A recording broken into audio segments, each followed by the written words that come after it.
নবীজির উম্মত শুধু দাবি করলে হবে না ভাই, নবীজির উম্মত যেহেতু হয়েছেন, নবীজি যেন আপনাকে হাসরের ময়দানে সুপারিশ করে, সেই কাজগুলো আপনাদের করতে হবে, ঠিক কিনা?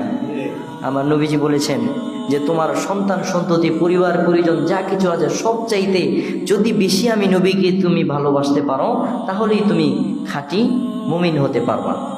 খাঁটি মুমিন হওয়ার জন্য আমার নবীজিকে পরিপূর্ণ ভালোবাসতে হবে, ঠিকমতো নামাজ আদায় করতে হবে, ঠিকমতো রাসূলের সুন্নতগুলো মানতে হবে, ঠিক কিনা ভাই? তো আমরা সবাই এখন থেকে, এতদিন যা করছি, এখন থেকে সবাই আমরা নামাজের দিকে আসি, আমরা নামাজের দিকে আসি। এই যে শীত দেখতেছেন, শীত আসছে না? আজকে তো আপনি কম্বল নিয়ে বিছানার মধ্যে, গরম বিছানার মধ্যে ঘুমাইছেন, একটু চিন্তা করছেন নি যদি আজকে আসরের আগেই আপনার মৌত যদি হয়ে যায়, তাহলে আসরের পরেই আপনার আত্মীয় স্বজনরা সবাই নিয়ে ওই কবরের মধ্যে রেখে আসবে, যেখানের মধ্যে কোনো লেপ নাই, তোষক নাই, বালিশ নাই, কিছু